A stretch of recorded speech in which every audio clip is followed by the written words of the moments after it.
Assalamualaikum warahmatullahi wabarakatuh. Perkenalkan, nama saya Rizky Madia dari jurusan Sistem Informasi kelas A. Pada pertemuan kali ini saya akan membahas tentang komputer. Langsung saja definisi komputer. Komputer dapat didefinisikan sebagai suatu alat elektronik yang dapat menghitung atau mengolah suatu data sesuai dengan apa yang diinstruksikan. Selanjutnya yaitu kita masuk sejarah komputer. Komputer generasi pertama tahun 1942 sampai 1959. Bisa dibilang generasi ini adalah digital elektronik.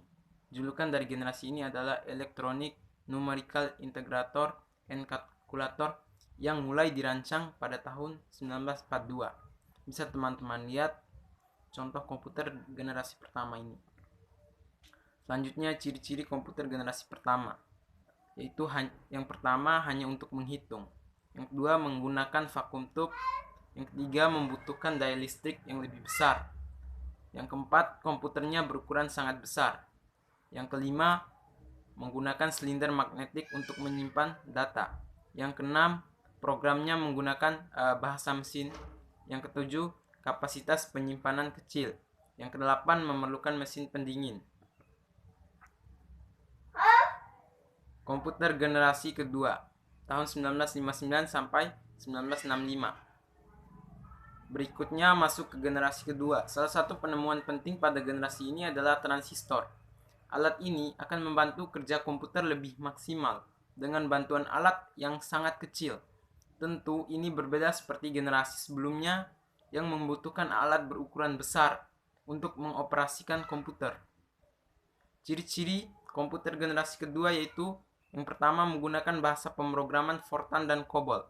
Kapasitas memori menggunakan magnetic and storage.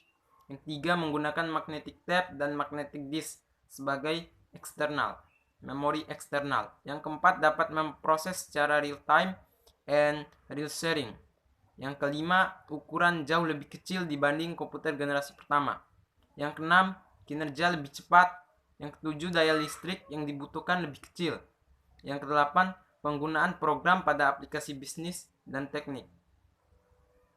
Selanjutnya komputer generasi ketiga tahun 1964 sampai 1970. Pada generasi ketiga ini perkembangan komputer lanjut ke generasi ketiga, semakin kesini pastinya semakin banyak perubahan yang membantu kerja manusia. Dari segi listrik misalnya, generasi ketiga memakan listrik yang jauh lebih kecil daripada generasi sebelumnya.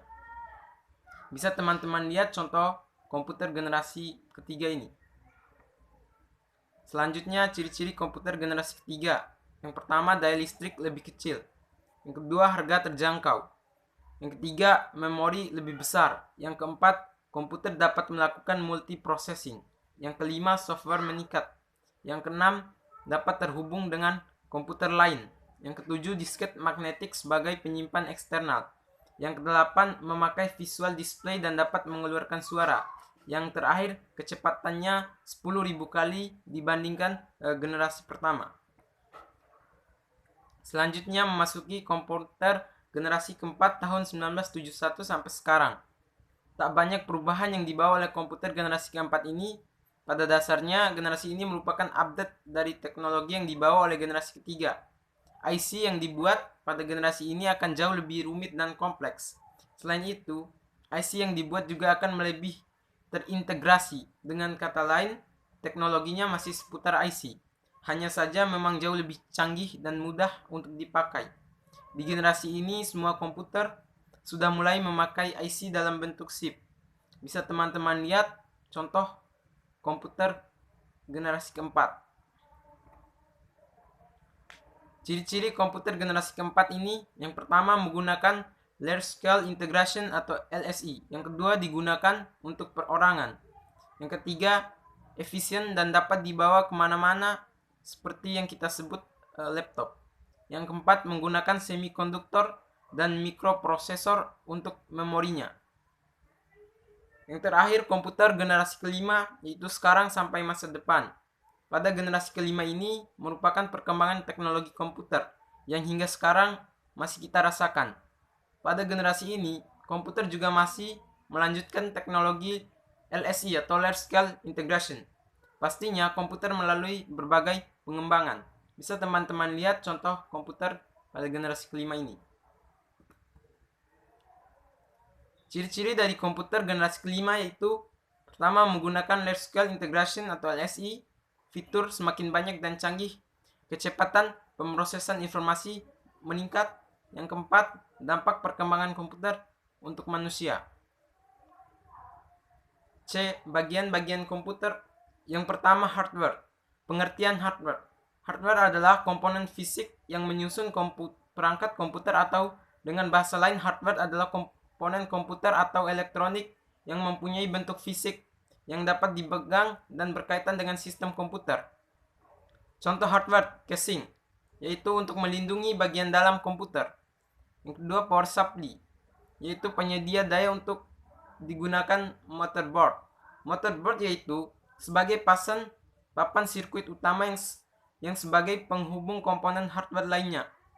Yang keempat, prosesor, yaitu pemroses data atau otak dari komputer. RAM, untuk menyimpan data yang dibutuhkan CPU secara acak dan sementara, dan akan hilang jika komputer dimatikan. Selanjutnya, ROM, memori pada komputer yang dapat menyimpan data lebih lama dibandingkan RAM.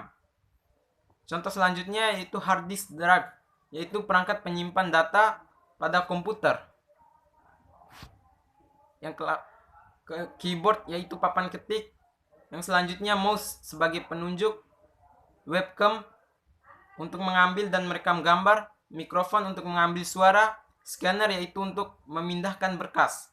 Touchpad sama seperti mouse tapi adanya di laptop saja. Monitor menampilkan visual dari komputer ke layar monitor. Speaker untuk pengeras suara. Selanjutnya, software. Software adalah suatu bagian dari sistem komputer yang tidak memiliki wujud fisik dan tidak terlihat, karena merupakan sekumpulan data elektronik yang disimpan dan diatur oleh komputer berupa program yang dapat menjalankan suatu perintah. Contoh software yaitu Microsoft Windows, Microsoft Office Word, Microsoft Office PowerPoint, Google Chrome, Photoshop, Visual Media Player, dan sebagainya. Yang ketiga, brainware. Brainware adalah orang yang menggunakan atau mengoperasikan sebuah perangkat komputer seperti operator komputer, teknisi, trainer, konsultan, dan lain sebagainya. Contoh dari brainware ini itu programmer, orang yang mempunyai kemampuan dalam bahasa pemrograman dan sering membuat program yang diperlukan pada sistem komputerisasi.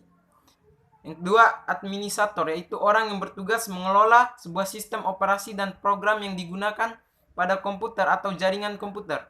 Yang ketiga, operator, yaitu orang yang menjalankan sistem operasi dan program dalam perangkat komputer, misalnya merawat sistem operasi komputer, menyiapkan data untuk diakses, dan lain sebagainya. Mungkin hanya itu saja presentasi yang bisa saya bawakan. Terima kasih. Wassalamualaikum warahmatullahi wabarakatuh.